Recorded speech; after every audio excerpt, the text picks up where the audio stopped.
بسم اللہ الرحمن الرحیم۔ السلام علیکم۔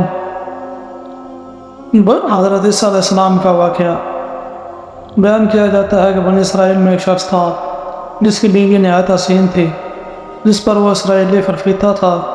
چنانچہ جب اس عورت کا انتقال ہو گیا تو اس اسرائیلی شخص کو بڑا قلق ہوا اور ایک مدت تک وہ اس کی قبر پر بیٹھا روتا رہا۔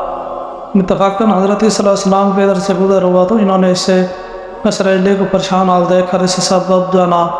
جب اسرائیلی نے اپنا واقعہ بیان کیا تو حضرت عیسیٰ علیہ السلام نے دریافت کیا، کیا تو چاہتا ہے کہ میں اس کو تیرے لیے زندہ کر دوں؟ اس نے عرض کیا، ہاں حضور، میں یہی چاہتا ہوں۔ چنانچہ جب حضرت عیسیٰ علیہ السلام نے اس قبر کے مردہ کو آواز دی تو قبر سے ایک حبشی غلام جس کا ناک کے نتھنوں، آنکھوں اور جسم کے دوسرے سوراخوں سے آگ لگی لپیٹی اٹھ رہی تھی۔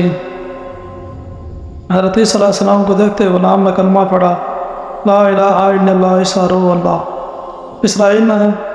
اسرائیلی نے یہ دیکھ کر کہا، حضور مجھ سے غلطی ہو گئی، میری بیوی کی قبر تو دوسری ہے۔ یہ سن کر حضرت عیسیٰ علیہ السلام نے حبشی کو حکم دیا کہ تم اپنی قبر میں واپس ہو جاؤ۔ چنانچہ وہ مردہ ہو کر گر گیا اور اس کی قبر کو مٹی سے چھپا دیا گیا۔ پھر حضرت عیسیٰ علیہ السلام نے اس سے دوسری قبر کی جانب توجہ فرمائی اور حکم دیا کہ اے صاحب قبر، اللہ کے حکم سے زندہ ہو جاؤ۔ چنانچہ قبر پھٹی اور اس سر سے گرد جھاڑ دی باہر آئی، جس کو دیکھ کر اسرائیلی بولا کہ یہ روح اللہ میری بیوی ہے۔ پھر حضرت عیسیٰ علیہ السلام کے حکم سے وہ اسرائیلی اپنی بیوی کو ہمراہ لے کے واپس ہونے لگا۔ وہ عرصے سے جاگا ہوا تھا، اس لیے اس پر نیند کا غلبہ ہو گیا، اور اس نے بیوی سے کہا، تیری قبر پر گریہ گزاری اور بیداری نے مجھے ہلاک کر دیا ہے، اس لیے میں چاہتا ہوں کہ کچھ دیر آرام کر لوں۔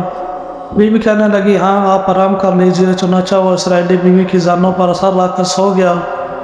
اتنے میں ایک گھوڑے پر سوار ایک شہزادے کی ادھر سے گزر ہوا، جو اپنے زمانے کا یکتا حسین تھا، جس کو دیکھ کر شہزادی اور اس پر فرفیتا ہو گئے، اس کا دل قابو میں نہ رہا۔ اس نے سرزانوں سے نیچے رکھا اور فرت محبت و غلبہ سے عشق سے مجبور ہو کر شہزادے کے سامنے جا کھڑی ہوئی۔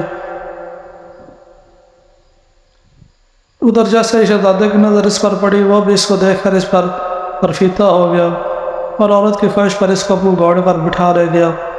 چنانچہ اس شور میں بیدار ہو کر جب اپنی بیوی کو نہ پایا تو نہایت پریشان ہوا اور اس سے ملنے کی تدبیر سوچنے لگا۔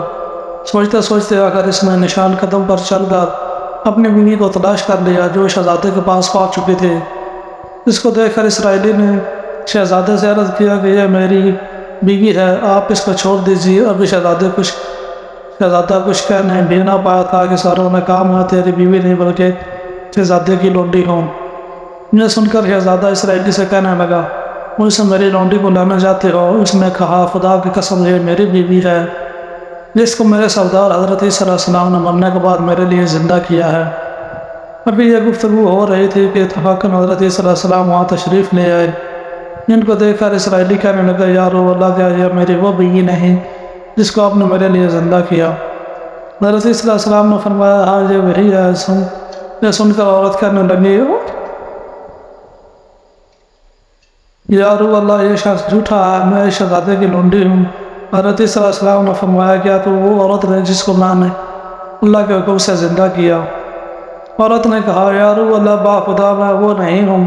اس کے بعد حضرت عیسیٰ علیہ السلام نے فرمایا، جو جان خدا کے حکم سے میں نے تجھے دی ہے، اس کو واپس کر دے۔ یہ سنتے ہی عورت پھر مردہ ہو کر گر پڑی۔ پھر حضرت عیسیٰ علیہ السلام فرمانے لگے، جو شخص ایسے آدمی کو دیکھنا چاہے جو کافر مرا تھا اور زندہ ہو کر ایمان لایا، وہ اس حبشی غلام کو دیکھ لے، اور جو کوئی ایسے شخص کو دیکھنا چاہے جو مومن مرا تھا پھر اللہ نے اس کو زندہ کیا اور کافر ہو کر حالت کفر میں مر گیا، تو وہ اس عورت کو دیکھ لے۔